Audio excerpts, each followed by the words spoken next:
Assalamualaikum dan salam hormat. Anda bersama saya dalam program Cerita. Yang mana cerita ini kami akan menembual wartawan-wartawan di Astro Awani untuk berkongsikan kisah di sebalik berita atau penulisan yang dikongsikan oleh mereka. Dan untuk segmen kali ini kita ingin menyentuh mengenai kesan yang dialami oleh pemain industri dalam sektor pelancongan. Kita tahu bermula sahaja bulan Mac hinggalah September, ini kebiasaannya menjadi tempoh terbaik untuk kita melancong ke kawasan seperti Pulau Redang, Pulau Perhentian Pangkor dan sebagainya lah, dan pulau-pulau di Semenanjung ini juga, kerana ini adalah waktu yang paling tepat kerana ini juga adalah musim panas dan sesuai untuk kita melancong ke pulau-pulau. Jadi ketika tempoh ini jugalah mereka yang menghuni di pulau ini diibaratkan hilang mata pencarian untuk persediaan sebelum menghadapi musim angin monsun ataupun tengkujuh yang mana mereka perlu menghentikan seketika aktiviti-aktiviti ekonomi di laut. Dan untuk menyingkap kisah penduduk di pulau ini, kita bersama dengan Wakil Astro Awani di Terengganu iaitu Fazlizai Ali yang ada menyediakan satu laporan khas mengenai situasi di Pulau Perhentian. Jadi Fazlizai, mungkin Fazlizai boleh cerita sikit apa yang dirasai ataupun dilihat sendiri sebaik saja Fazlizai tiba di Pulau Perhentian untuk membuat liputan. Apakah tanggapan awal ataupun first impression sebaik tiba di sana, Fazlizai? Sejak pandemik COVID-19 ini melanda, sektor pelancongan antara yang terjejas teruk. Mungkin sebelum ini banyak tentang kelumpuhan aktiviti ataupun ekonomi pemain pelancongan ini kita paparkan. Dan jika kita lihat ketika ini juga Terengganu telah beralih kepada fasa 2 Pelan Pemulihan Negara dan menyaksikan beberapa sektor ekonomi kembali beroperasi, namun tidak dalam sektor pelancongan ini. Pastinya semua ini memberi tamparan yang hebat buat pemain-pemain industri pelancongan ini, khususnya dari sumber kewangan mereka. Dan beberapa hari lepas Waris, saya bersama juru kamera Yusof Muhammad Ali berpeluang untuk menyelami kehidupan penduduk di Pulau Perhentian di Besut ini selepas mereka melalui beberapa episod yang sukar selepas sektor pelancongan ini yang menjadi nadi utama mereka masih belum dapat beroperasi. Seperti yang Faris katakan tadi, bermula pada Mac hingga September ini, bagi penduduk di Pulau Perhentian sendiri juga ini menjadi lubuk rezeki buat mereka menerima limpahan rezeki apabila menerima pengunjung untuk melakukan pelbagai aktiviti. Namun Faris, pada kali ini amat berbeza dan ini bukan kali pertama sebenarnya Faris saya berkunjung ke Pulau Perhentian ini. Namun pada kali ini ianya sangat berbeza, di mana jika sebelum ini ianya meriah dengan aktiviti pelancongan maupun sebaik kita sampai di jetty itu akan disambut meriah oleh penduduk-penduduk di pulau berkenaan.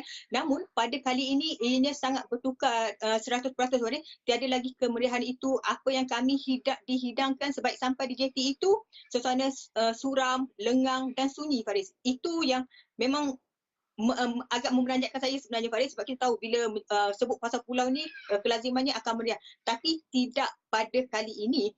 Dan rutin penduduk di Pulau Perhentian juga sejak pandemik ini melanda berubah 100% Waris.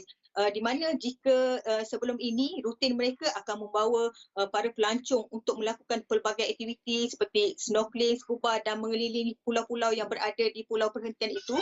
Namun itu semua hanya menjadi memori terindah mereka setakat ini Faris, kerana sampai ketika ini sektor pelancongan masih tidak dapat beroperasi.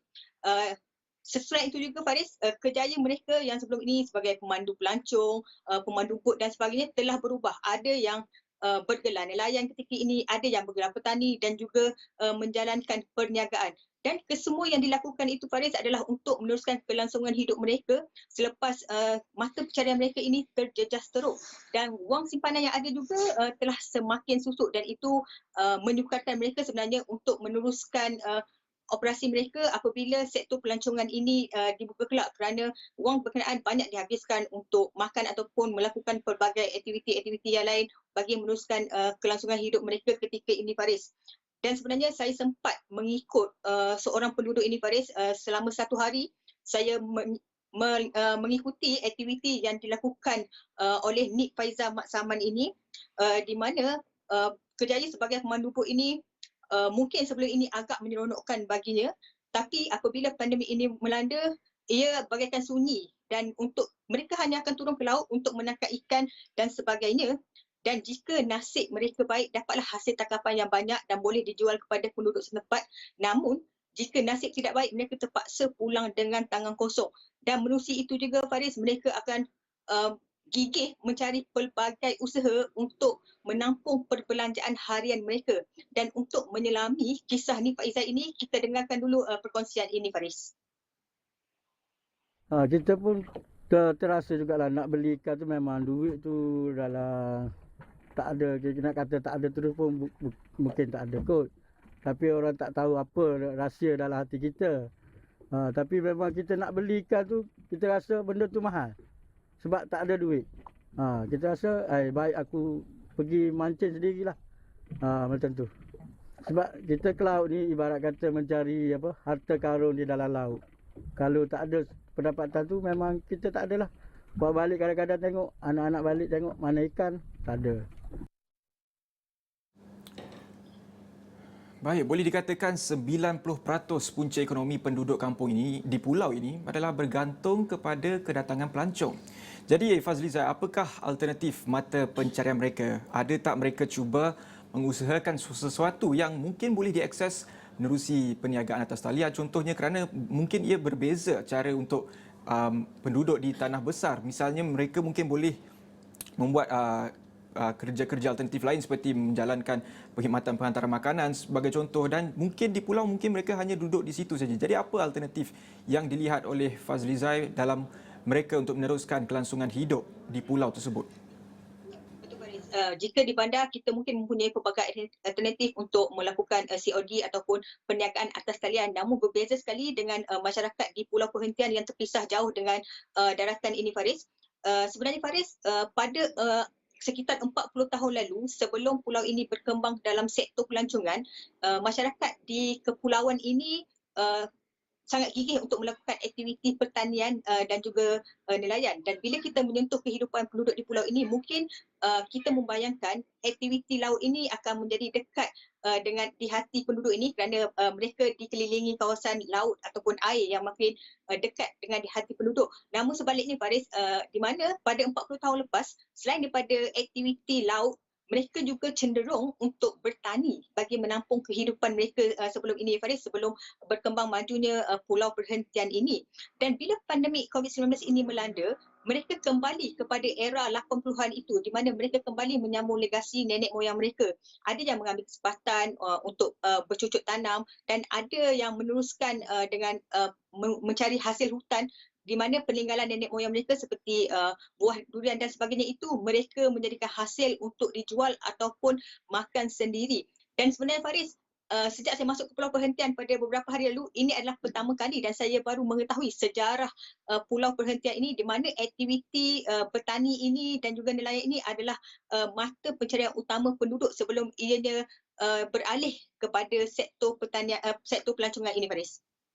Mungkin Fazlizai, selepas kita semua divaksinasi dan mencapai imuniti kelompok, adakah mungkin kita sebagai rakyat Malaysia yang ingin melancong ke Pulau Perhentian tidak lama lagi ataupun dalam masa terdekat, mungkin dalam tahun ini juga, adakah kita mungkin dapat menjangkakan sesuatu yang berbeza? Mungkin selepas ini ada premis-premis hotel yang sebelum ini ada dan sekarang ini mungkin ataupun selepas ini ditutup buat selamanya, ataupun kedai-kedai makan misalnya, Fazlizai.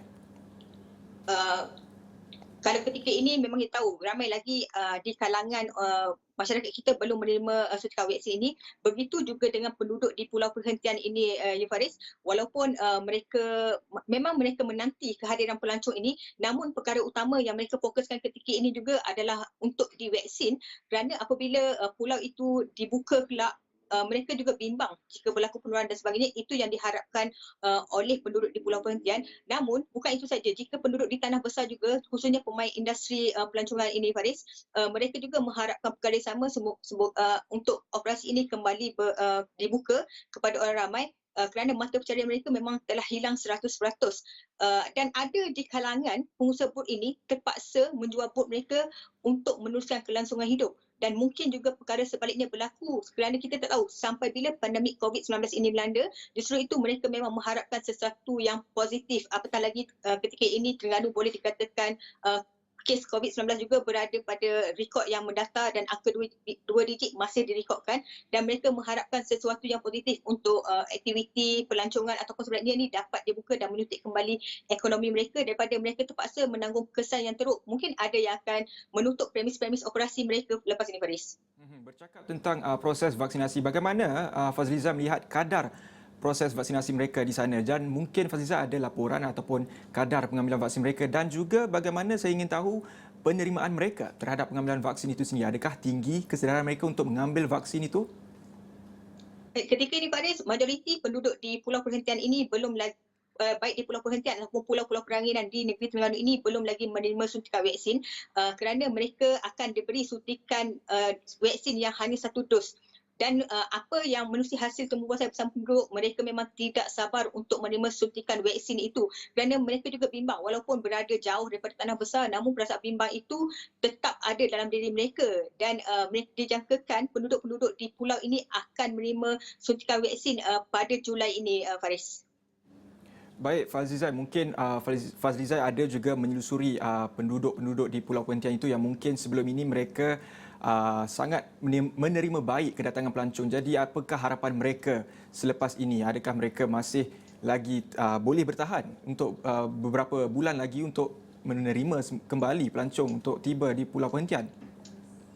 Sebenarnya, Faris, mereka memang menantikan kehadiran para pelancong untuk kembali berkunjung ke pulau-pulau yang ada ini, Faris, kerana mereka sangat merindui untuk suasana meriah seperti sebelum ini, apatah lagi ia melibatkan sumber kewangan mereka. Namun mereka juga faham dengan keadaan yang melanda ketika ini menyukarkan mereka, dan mereka sentiasa merindui untuk melakukan aktiviti ataupun menanti mengambil pelancong untuk kembali ke pulau ini. Namun apa yang diharapkan mereka. Tapi apa yang boleh saya katakan, Faris, sepanjang saya berada di Pulau Perhentian selama 3 hari ini, penduduk-penduduk di pulau ini sangat mematuhi SOP yang telah ditetapkan, dan walaupun kita sebagai orang luar untuk memasuki kawasan pulau berkenaan tidak dibenarkan melakukan sebarang aktiviti, dan selepas habis tugasan kita terpaksa kembali di bilik, Faris, dan kita tidak boleh untuk orang kata mengambil angin ataupun menikmati keindahan pantai yang berada di Pulau Perhentian itu sendiri, Faris. Baik, Fazliza, kita ada lagi 2 minit terakhir ni. Jadi saya ingin mencerita juga, kawan saya mungkin ada yang menetap di Pulau Pinang, di Pulau Tioman. Maafkan saya, di Pulau Tioman, dan dia sekeluarga menetap di situ, dan dia bapanya juga adalah pengusaha hotel ataupun chalet di sana. Dan mungkin tempoh Mac hingga September itulah yang menjadi salah satu tempoh untuk mereka membuat simpanan bagi persediaan perbelanjaan pada musim tengkujuh kerana mereka tidak boleh turun ke laut. Jadi bagaimana mereka, Fazliza sendiri melihat mereka mengatasi masalah ini? Adakah mereka ada menerima apa-apa bantuan, dan jika ada, bagaimana prosesnya penyampaian bantuan itu sendiri, Fazliza?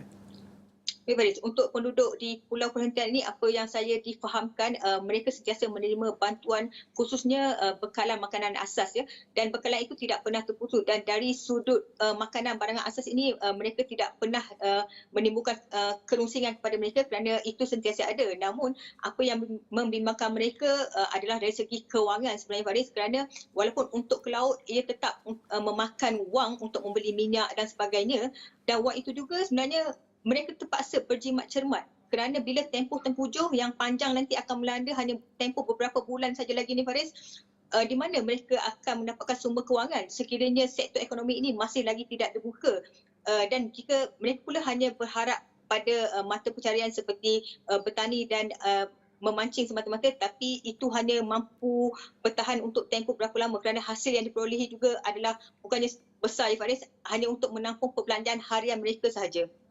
Baik, terima kasih Fazliza Ali yang menyingkap kisah realiti bagaimana situasi penduduk di Pulau Perhentian yang ketika ini pastinya merasakan kesusahan sepanjang pandemik COVID-19. Tapi kita berehat seketika, kita kembali selepas ini.